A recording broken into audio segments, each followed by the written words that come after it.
3, Chair of the Governance Committee, Andy Holloman, calling the meeting to order. However, we do not have another voting member present.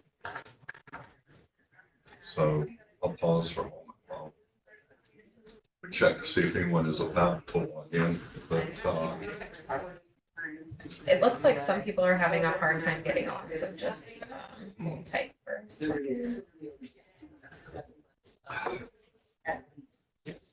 So I was like,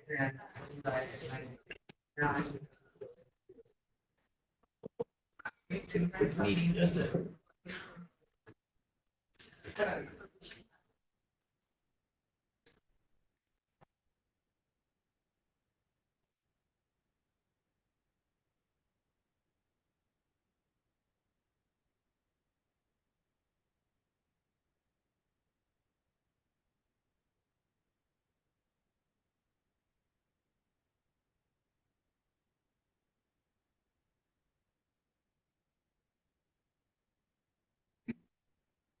Hold on, I'm gonna help troubleshoot with a couple. Oh, no. Carl is now officially online. okay. Okay. With a second member on board, we'll go ahead and begin the meeting.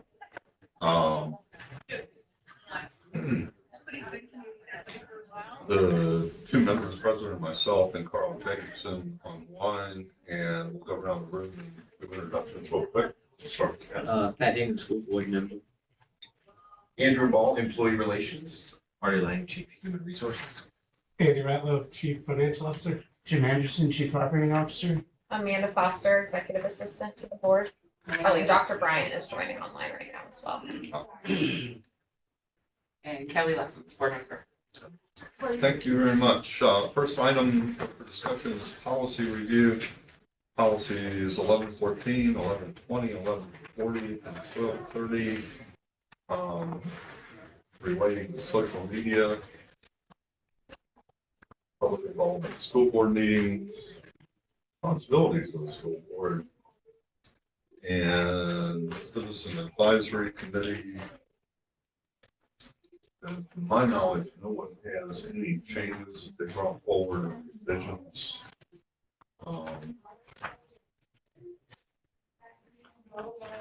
Anyone have anything they wish to bring forward? Mr. Chair, I don't have any changes, and I would propose that we move on as no changes were submitted. There we go. Can you start again, Carl? You're very faint.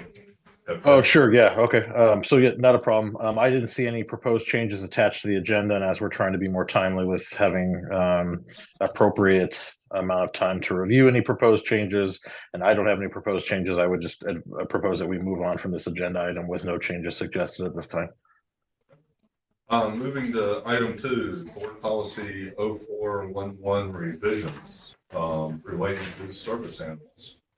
And this is brought by Mr. Lang. Yeah, I think this was on the policy review list in the first meeting in August.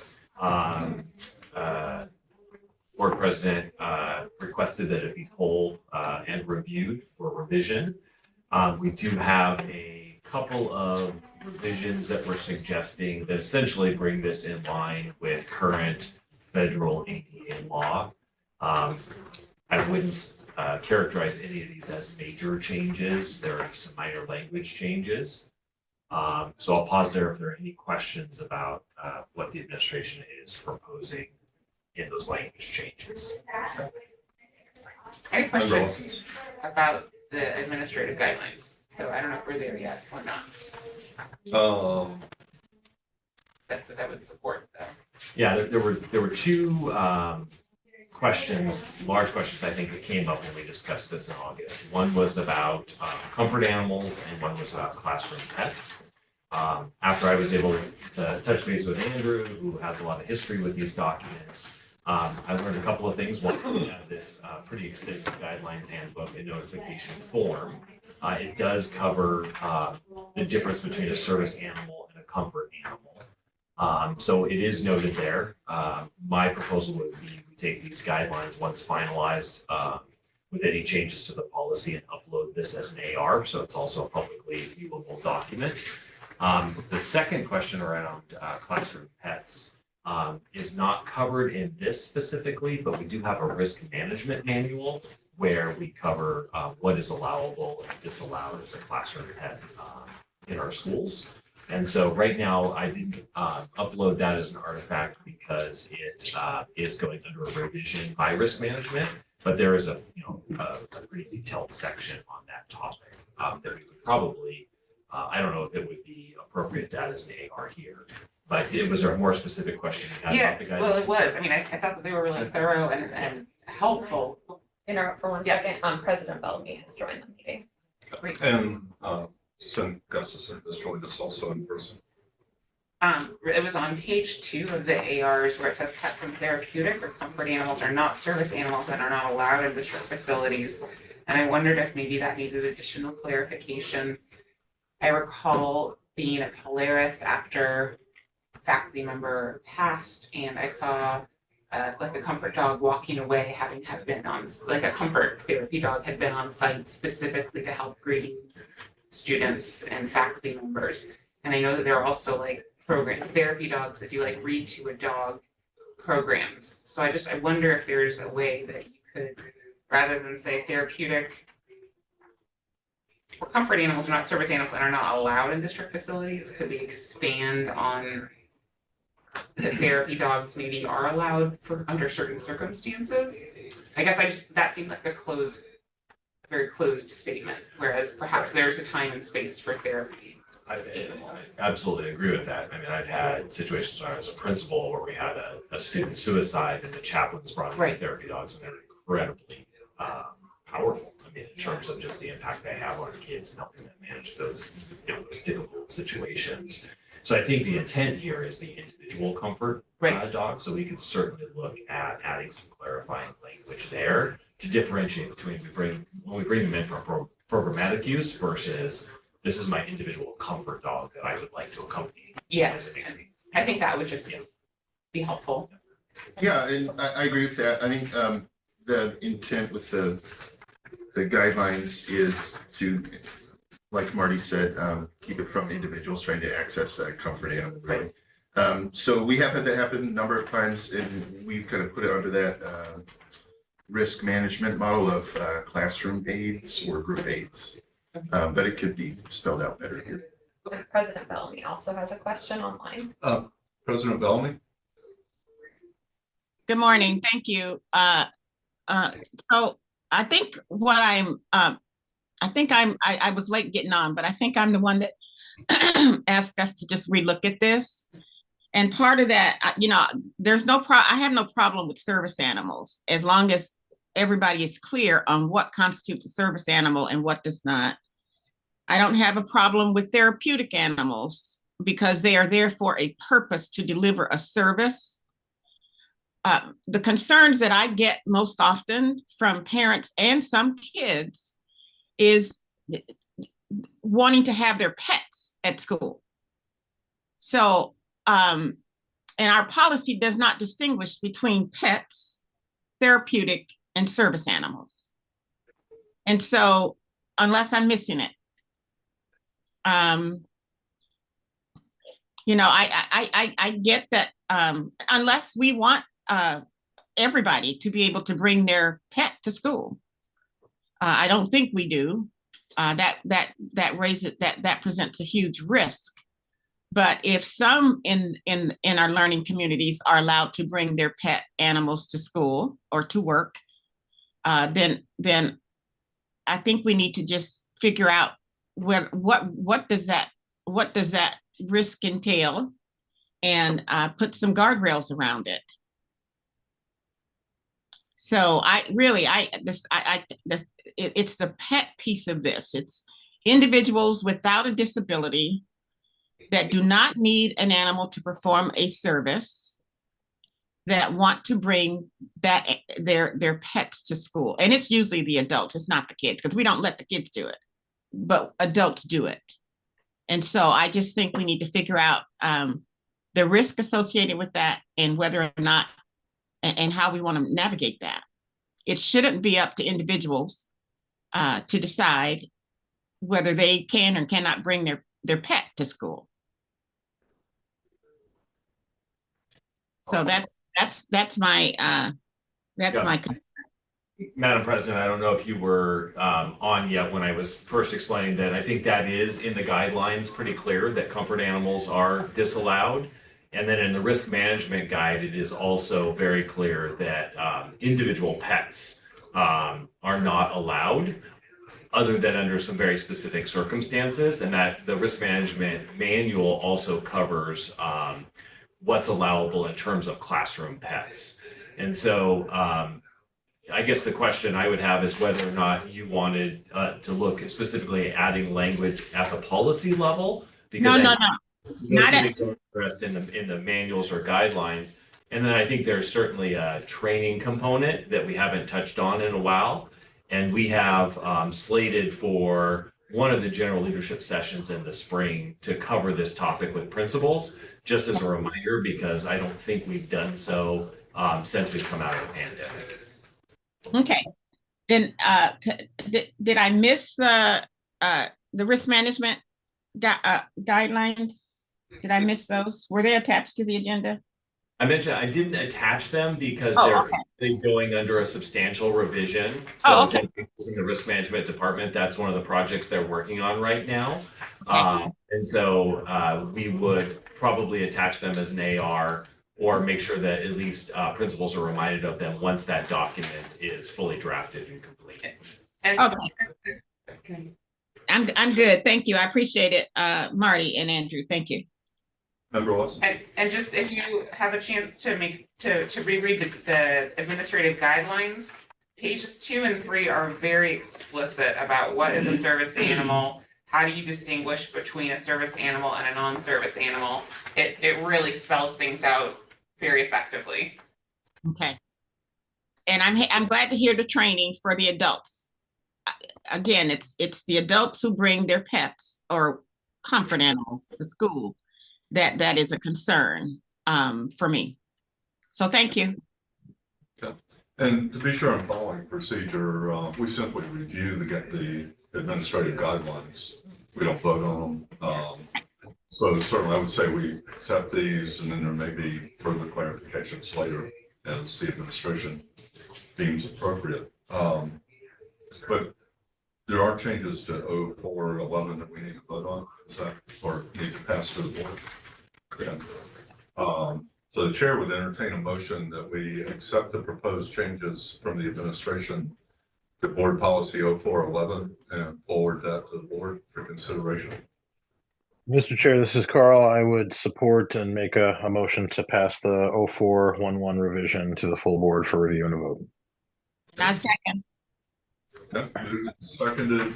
Any further discussion?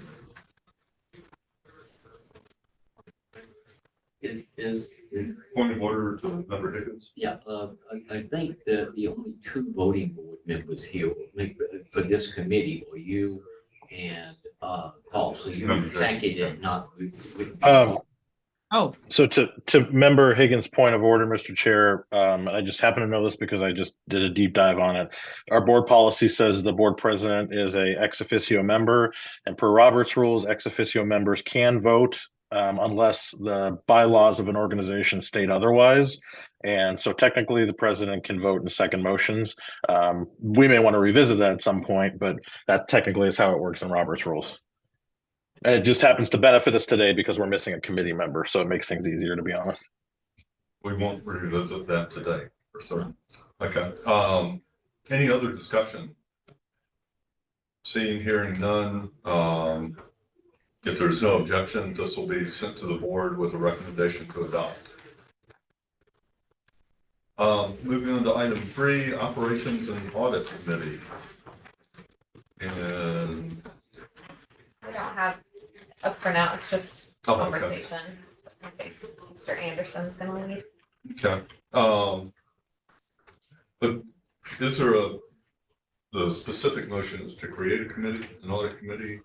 I think the discussion today is something being offered in lieu of a committee, is my understanding. President Bellamy, correct me if I'm wrong, please. Oh, you're muted. So yes, what's before us is the original recommendation that was brought forward by, I think, Member Higgins. And I think Dr. Bryant, did you have a comment on that before I offer a substitute motion, a substitute recommendation? Sure, Madam President. Hopefully my audio is coming out okay. So as I've stated before during this discussion, we're neutral on this policy discussion around adding an audit committee. As I've shared before, the administration will conduct audits regardless of a change to bylaws. This seems to be a discussion between the board about whether or not there's a desire to add the additional responsibilities of auditing additional functions. And I will state that, as fiduciaries, of course, the board reviews financial and P-card audits. Right now, the administration is focused on a benefits audit. So all of that to say is that regardless of any change, the administration will continue to focus on audits, and should there be some sort of counter proposal or adjustment to the current proposal, we're certainly happy to work with the board to determine additional audits that are of mutual interest or of interest to the board. Okay. Mr. Chair, may I continue? Yes. Or actually, I can wait until the actual recommendation is Member Higgins. If he wanted to address it before I continue, that would be that probably is more. Okay, I'll let Member Higgins speak first. I'll just speak to it briefly. In the past, the board has had an operations audit committee. And they called it an audit committee without operations, and they had finance committee separate. So making it clear is the reason why we just had operational audits committee, because they've always been two different committees. And the intent here is to work with Council of Great City Schools, which provides audits at a very low price, effectively within. It provides a third-party review with the board being a member to talk about the type of audit, and we can participate in the scope. But beyond that, we're not involved in conducting the audit itself at all. That's something the administration and the audit committee from the Council of Great City Schools would be doing, and we've done that in the past. Those audits, some of those past audits are on the file out there on the internet. You can see, and they've been very effective. They've saved a lot of money. They've addressed some issues in line with it. The key thing of the audit is that we play a role in the scope of the audit, though. We have a chance to say these are issues we'd like to have objectively reviewed and considered in conducting the audit.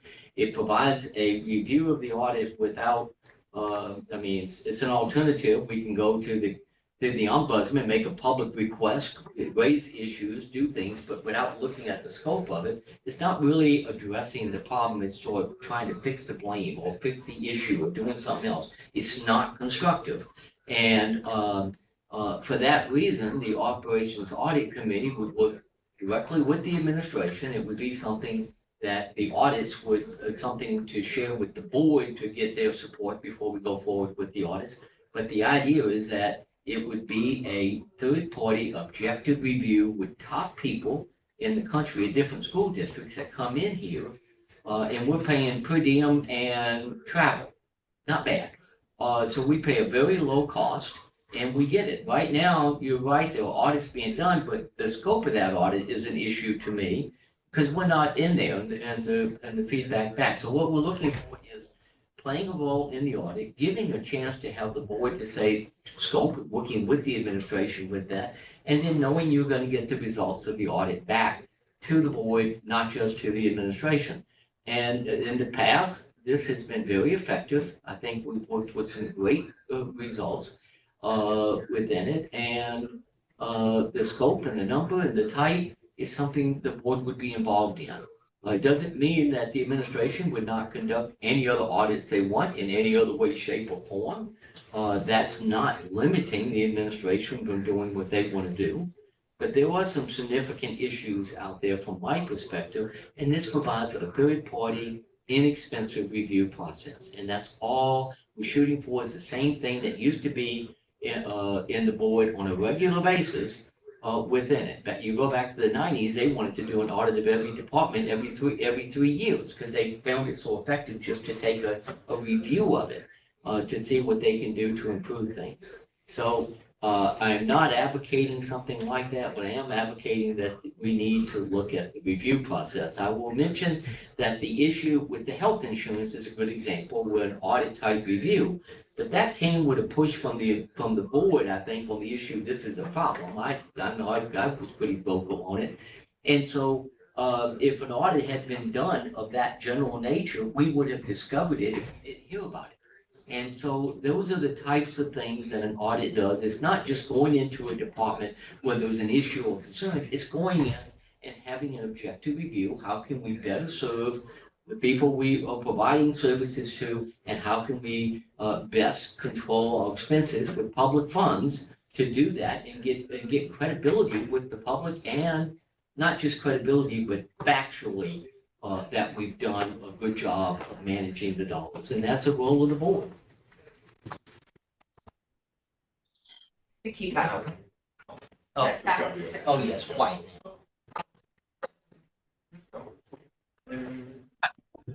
Member Higgins, were you done? Yes. Okay. Member Bellamy, you wanted to speak?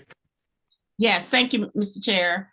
I don't disagree with Member Higgins. I don't. His recommendation calls for a separate committee, except I do disagree on having a separate committee.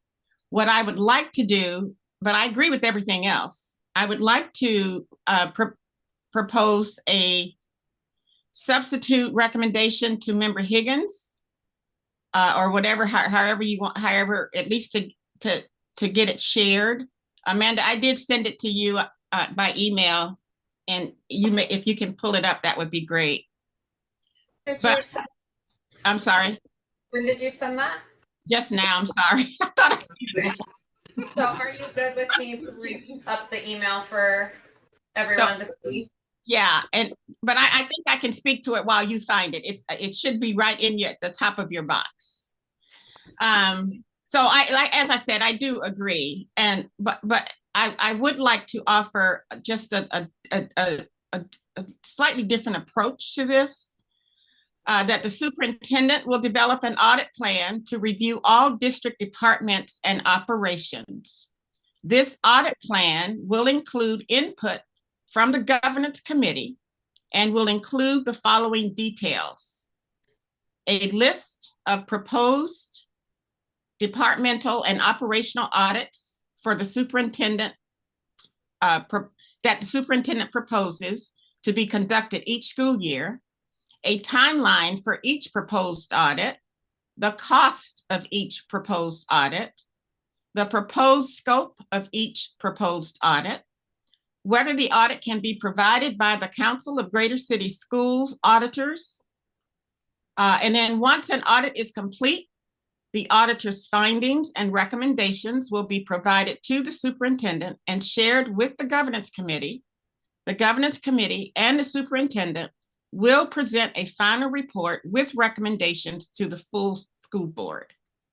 So that to me provides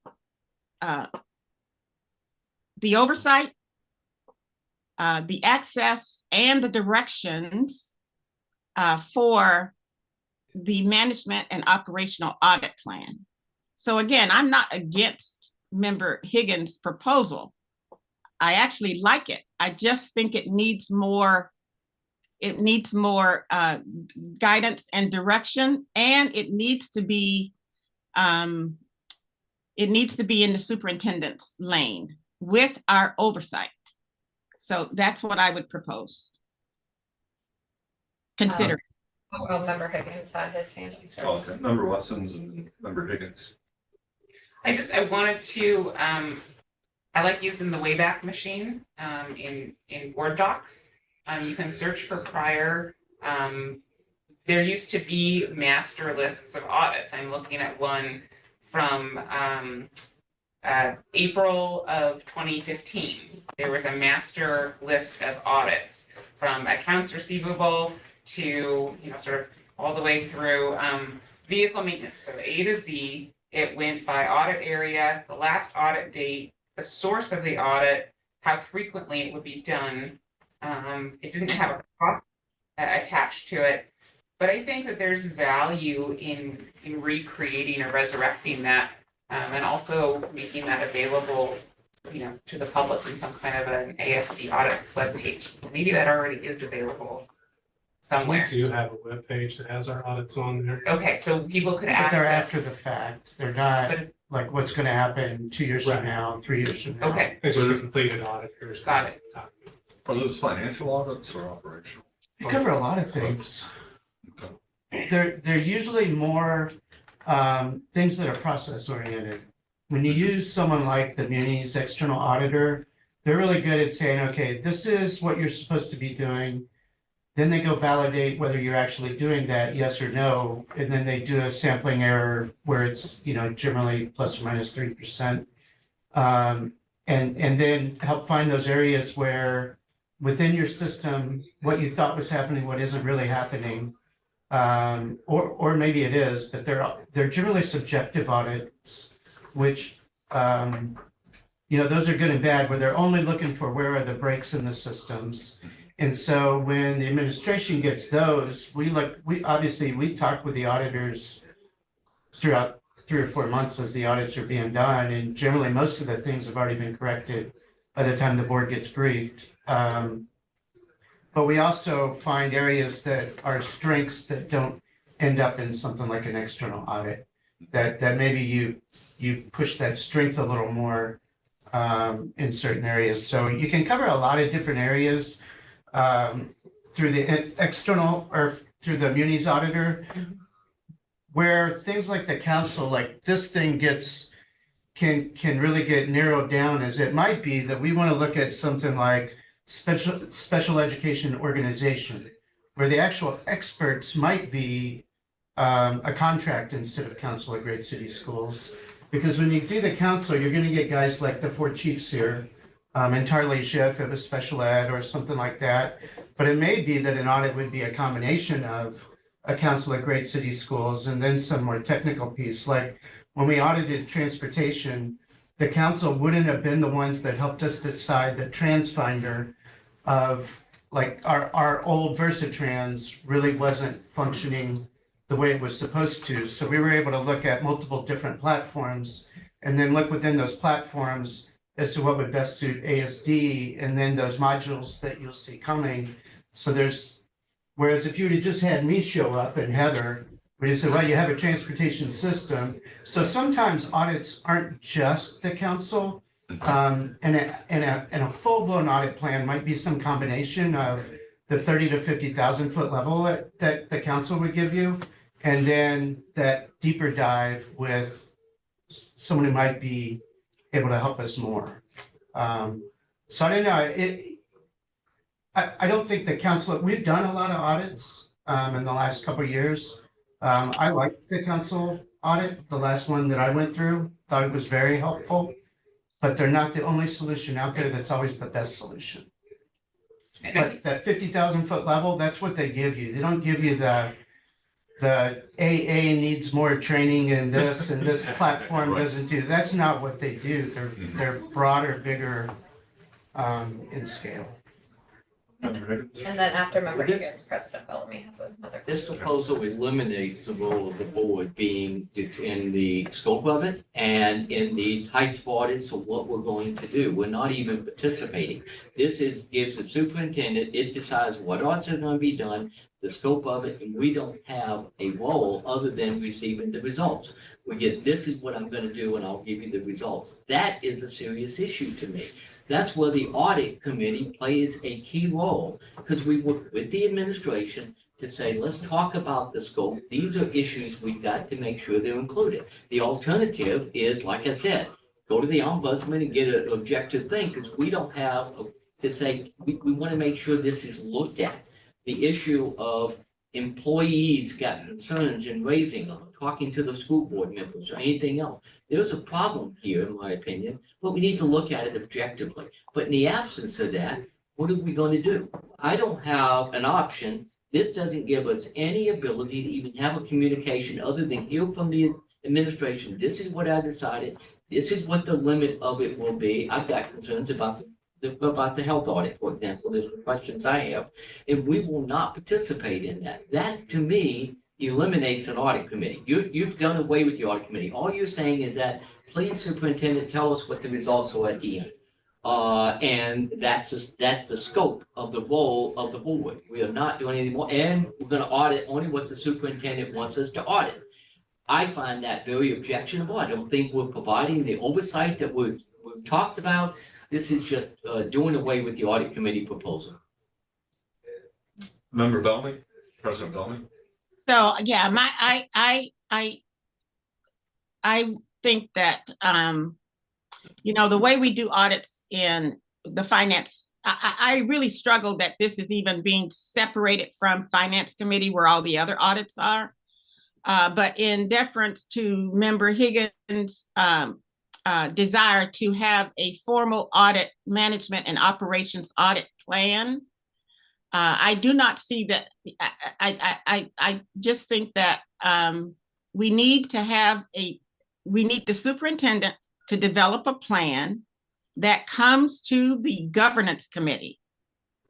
And there will be details in that plan. And I agree with, I think Mr. Anderson, that, you know, it might not be the Council of Greater City Schools, but the plan can specify who will do the audit and whether or not the council can do it, or whether we need the council and someone else to do it.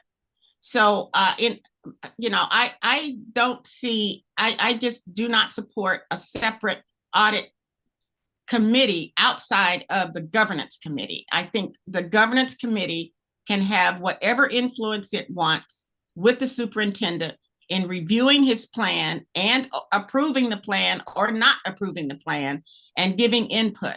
And when the findings come back, it would be the governance committee that would have that would look at those results and present a public report on the findings.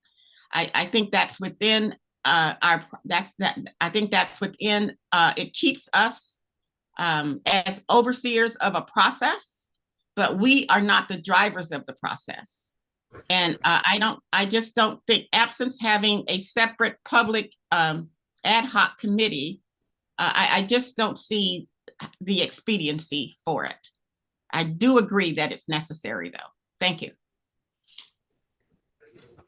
Anyone else with input?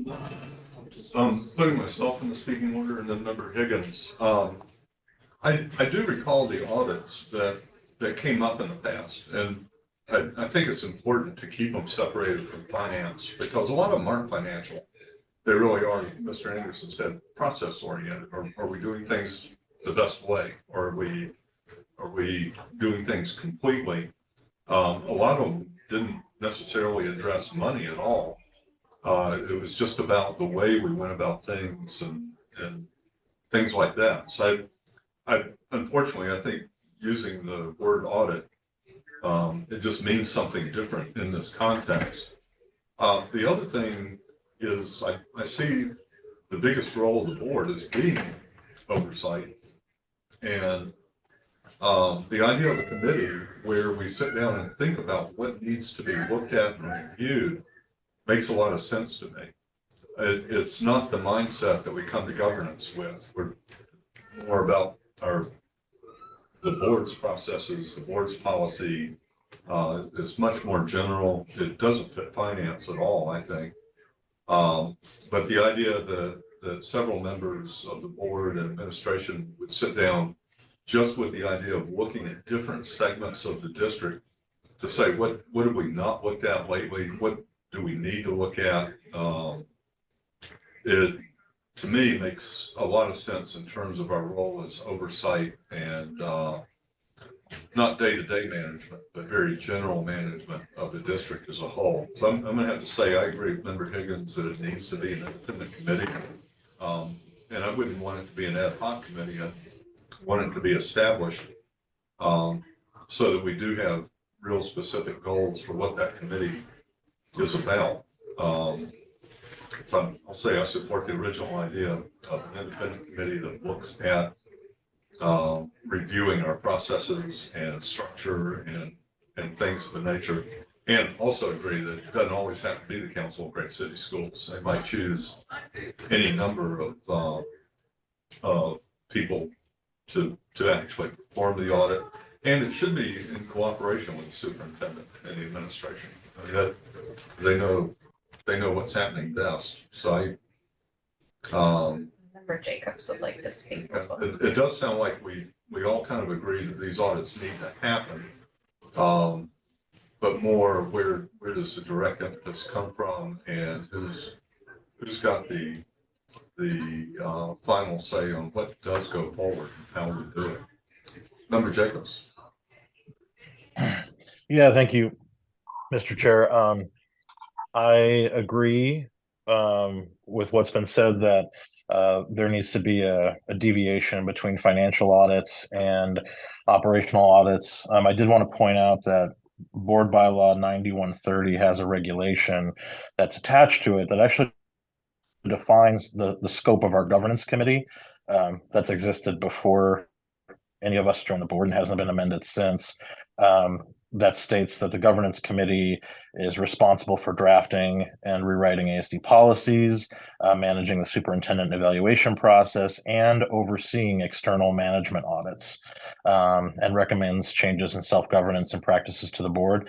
So our current practices indicate that this work should be going on in governance. Whether or not we have a special meeting of the governance committee specifically to do audit committee work, or whether we establish a separate committee and then revise that regulation, I am indifferent, but I agree the work needs to happen. So that's where I'm at. But I do want to point out that our current governing document says this work should happen in governance. Well noted. I appreciate the research on that. I have to admit I've not read why the governance committee exists in some time. That might be something the chair would be well advised to do from time to time. My reaction would be that perhaps we should consider a quarterly meeting of governance just for operational reviews. And I think I'm going to try to start calling them operational reviews rather than audits, just to keep it clear we're not talking about following dollars necessarily. But again, to me, the idea that for the members of the committee, the focus needs to be there, that this is what we're thinking about right now. And our meetings often have a rich variety of policy issues that come before, from service animals to operational audits. Member Jacobs, did your hand go up again? It did, Mr. Chair. Yeah, I just wanted to second the idea of out of a matter of expediency, if we were to, going down two potential roads that we have in front of us, one road has us requesting President Bellamy place a item on the agenda to formally approve a separate committee that is roughly a month out at this point from being a reality. The second is you as governance chair setting a special and regular quarterly meeting to perform audit committee work. That wouldn't require a vote of the full board and is within your scope as chair.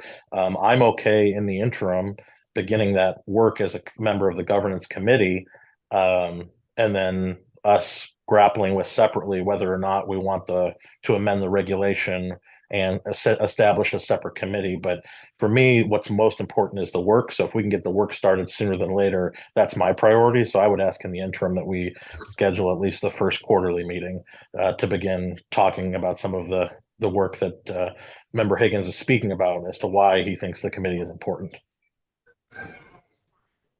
Member Higgins, do you have any Yeah, And I don't know that, quarterly is gonna be, absolute, because the administration will come forward and say, this is what we're doing, we need to do follow-up, so there might be more than one quarterly, but I like the idea of it not being a regular monthly kind of thing. I don't have a problem with that, but I think that's something that it's gonna play out based upon whatever's going on, and that's fine. I don't have a problem with it calling it a management review, but it's interesting that I believe that the Council of Great City Schools refers to it as audits that they conduct, and they use that term, not in the financial term, but in the managerial review. It's an audit because that's a pretty common term that, like I said, the Council of Great City Schools use. And when it comes to whether it's the Council of Great City Schools or someone outside, the only reason why I like putting the Council of Great City Schools in there, because that's something we can be directly involved with. The cost is not huge. But for us to direct an outside auditor, given the cost involved and all that, I would like to think that something like that would go back to the board or working with the administration, that they're taking the lead on that cost and approving that we go outside that, or at least having a role in that.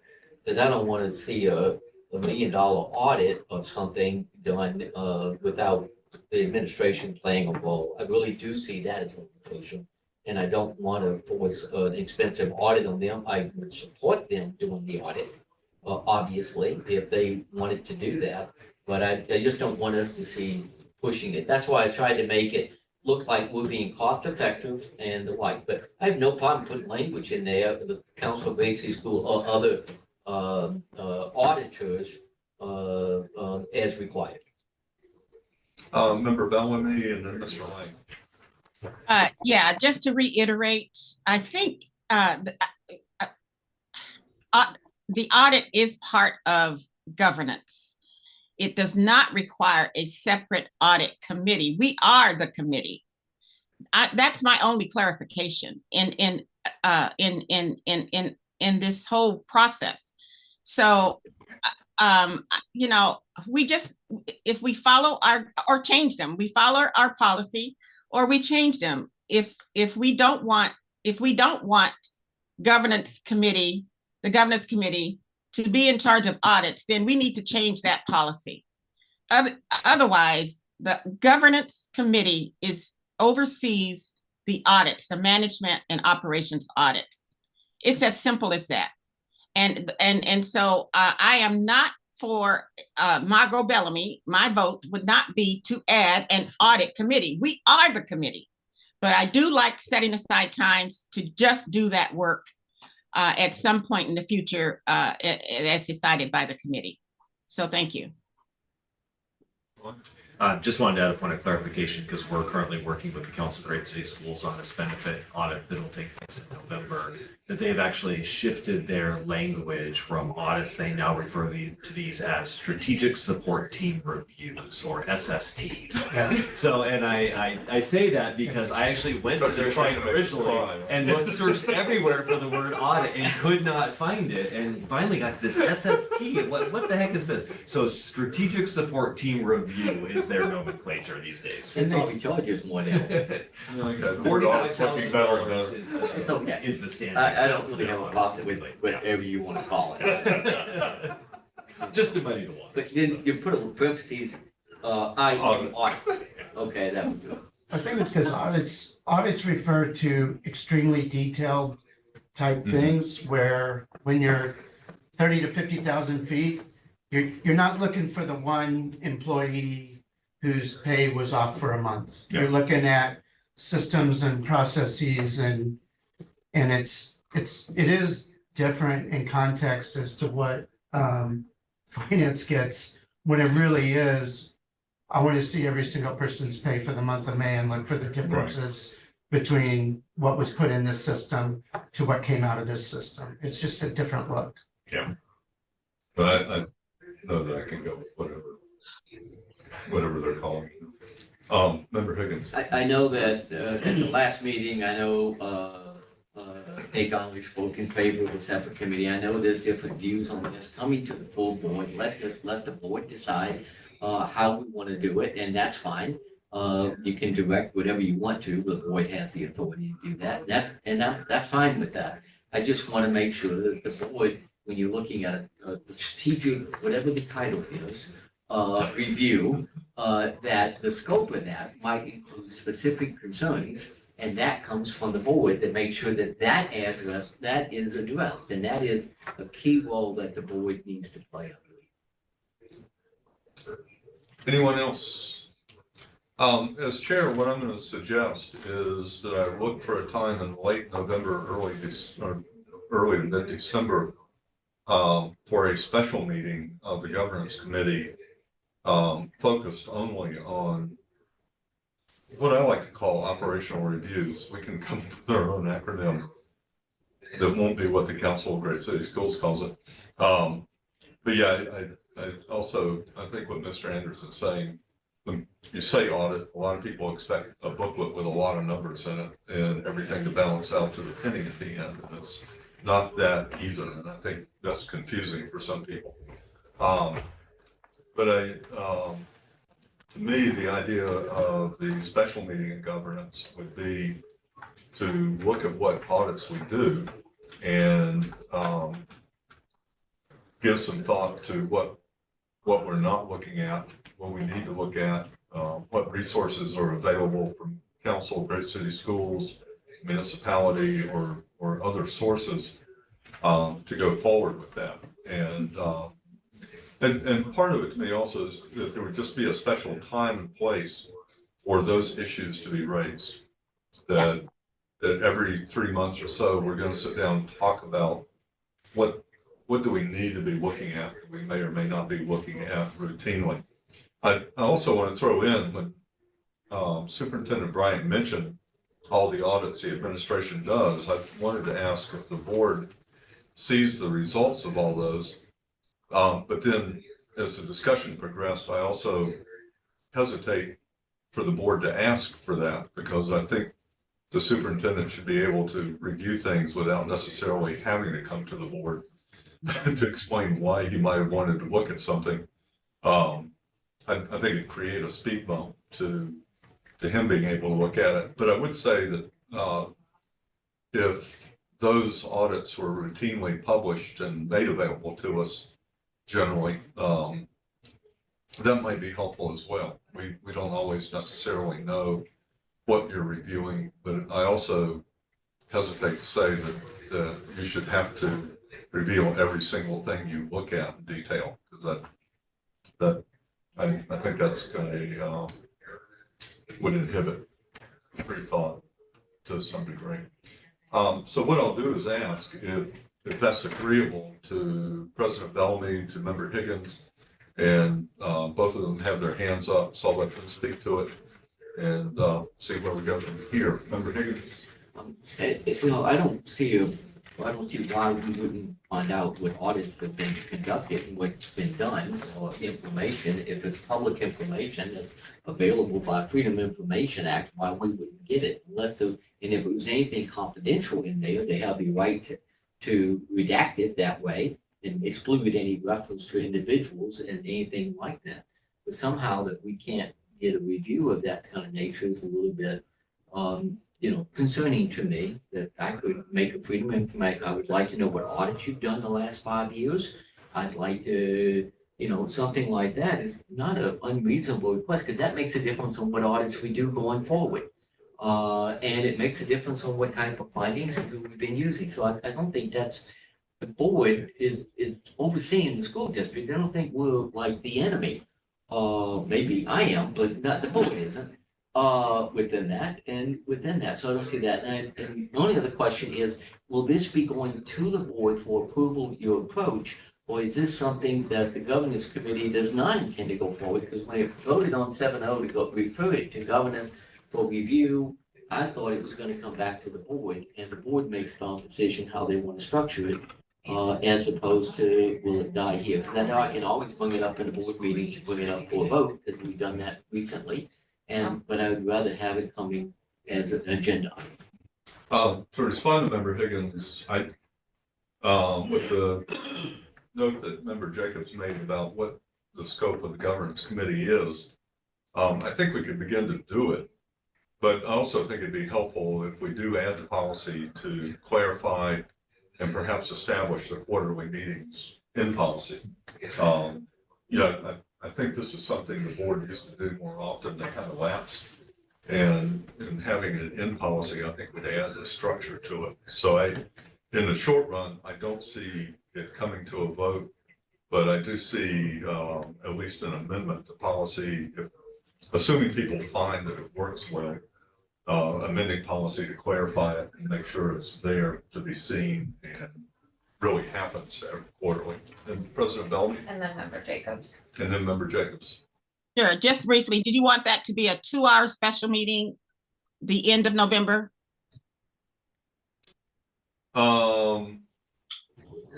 Whatever it takes, say Or we'll shoot for 2 hours, and if we get done earlier, then we're just done. that's an excellent idea to make. Thank you. Okay. Member Jacobs? Yeah, thank you, Mr. Chair. Just to put a bow on the conversation, the two items I would suggest be added to that 2-hour agenda. One would be an operational audit plan, which would mirror our financial audit plan. It gets reviewed and passed by the full board, which I think is a great accountability and transparency measure. And the second item, I think governance should specifically deal with at that meeting how it wants to proceed with Member Higgins' proposal. Again, I'm neutral as to whether or not we create a separate committee and revise our current and longstanding regulations, or just continue with doing the work. To me, the naming of the committee is less important than the work. I think that's more bureaucracy and red tape and inefficiency than anything else. So I just want to get the work done, and I'm excited for the meeting to get scheduled. But I think those two items can be discussed in that special meeting, and we can resolve ourselves of having to continue the conversation here. Thank you. Anyone else? In a Robert's Rules of Order kind of way, what I'm inclined to do then is not take action on the motions, but to schedule a meeting and make sure we fully address concerns in that meeting in a reasonably timely way. Does anyone have objection to that? Okay. Seeing none, the motions have been made in reference to this on the table, and I'll work with Amanda to schedule a date prior to the Christmas break where we allocate at least 2 hours, but less that's not needed, and we will take it all up there. And then we're gonna skip item 4. We're gonna move it to December. Okay.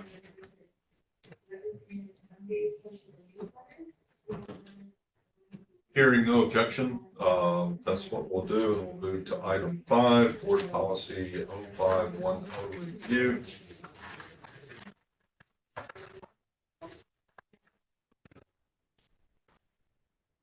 District report card. I think you wanted to speak to that, right? Yes, sure. And thank you for the opportunity to speak to it. This was brought up again in August, so this is following up from that loose end in the annual review. And we had agreed to discuss it at a future meeting, but skipped over it 1 or 2 meetings ago. And the question that arose when I first saw this was, have we produced a district report card recently? When would they annually be produced? Where would they be disseminated? How?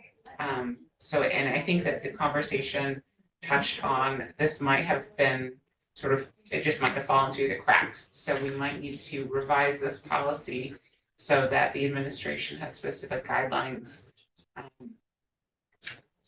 for what should be produced when, where, and how. Anyone wishing to speak? Dr. Bryant. Dr. Bryant? Hi, thank you, Member Holloman.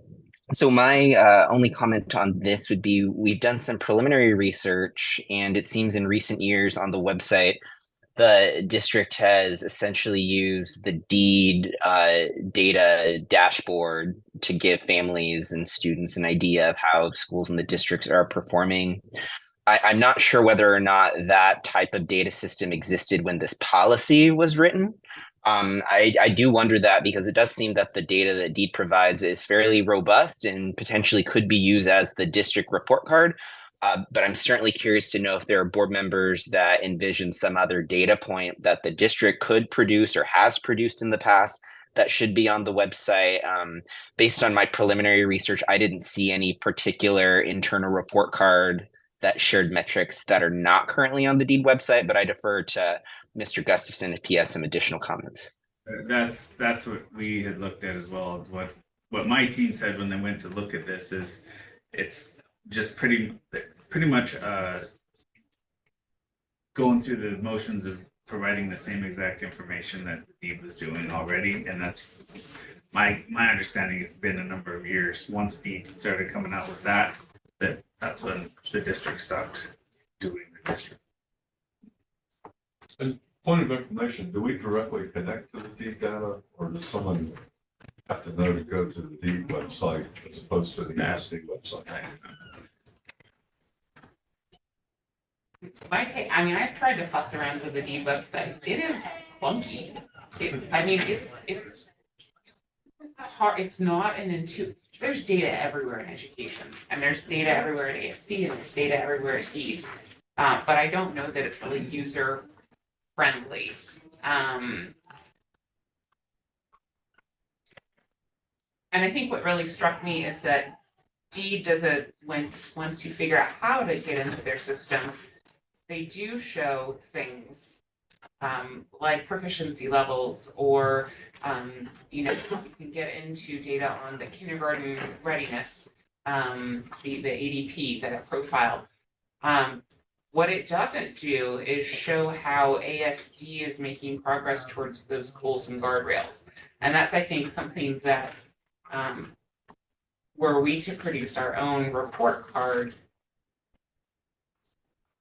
we could write the narrative in a way that's different than Deed just reporting it, right? You can talk about context, you can talk about, I don't know, the state of the district. So I guess I see value to us authoring, the ASD authoring its own kind of report card. Can I bring up one more thing? And then I'm after, sorry. after Ben, we have Carl and Margo. There's actually two more things I want to bring up. Please. As one of the things that is that our own data dashboard wasn't in place when this originally started, and we have that system. The other thing that my staff brought to me, and I just remember this as we were talking, is that this is the amount of work that this takes to go through and do this. We would have to choose what we were getting rid of in the work we're doing, because it's extensive, especially for the assessment evaluation department, which is very bare bones minimum at this point. Member Jacobs. Member Jacobs. And then President Bellamy. Yeah, thank you, Mr. Chair.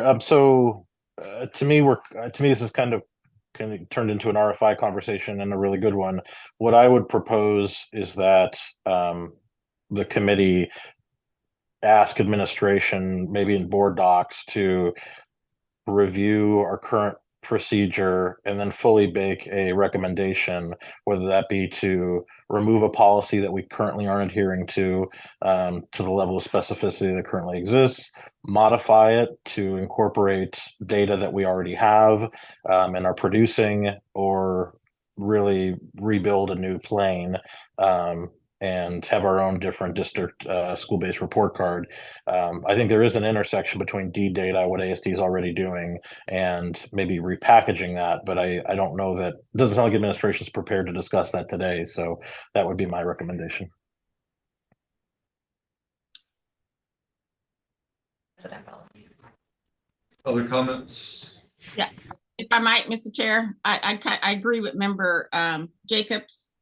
I think up until 2021 or 2020, each school could link to the Deed's the Deed site for their school report card.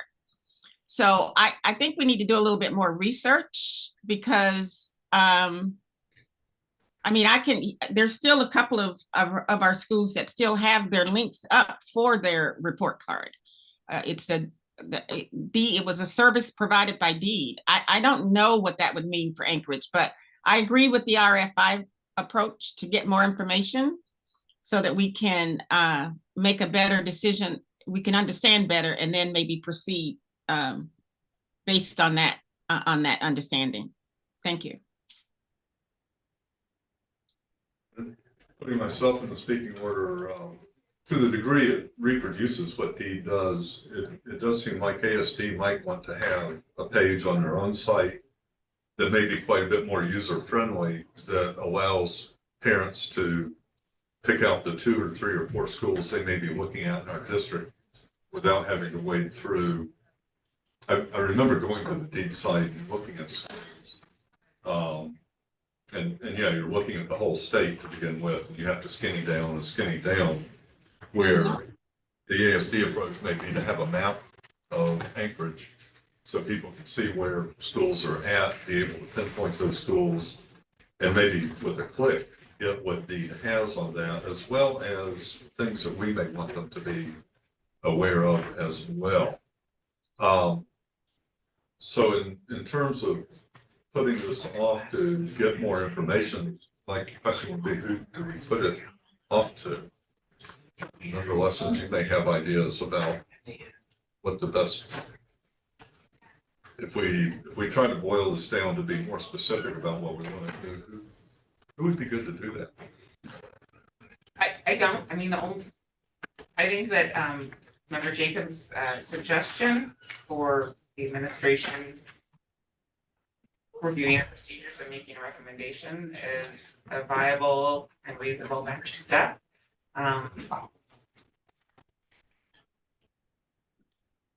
We don't have the dollars to support the people to do the work. Right. We don't have the people to do the work. Yeah, it's not a trivial undertaking. So, you know, what I'd like in my mind is not necessarily what's doable, but I simply, I think it does need more work. I think it needs a little more clarity sometimes. And just so you're aware, we're at 12:01 and we have back-to-back meetings, Oh. so. Yeah. Gosh. Thank you.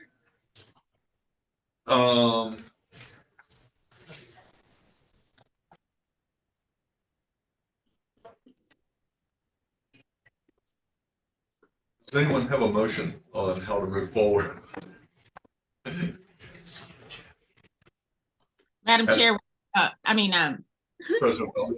yes, we're absolutely out of time. So I recommend that we move the last 2 items to the next meeting or to the next, whichever comes first, the next meeting or the next special meeting.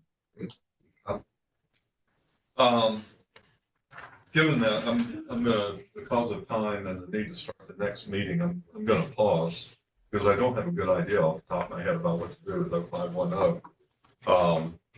And say that we will put the remaining items on the next meeting of the governance committee, whether it's a special meeting or the regular meeting in December, unless there is objection, and then I will adjourn this meeting so that we can move to the finance committee.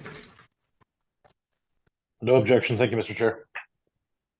Hearing no objections, that's what we will do. Thank you, everyone, for all the discussion and thoughtfulness on this. Meeting is adjourned.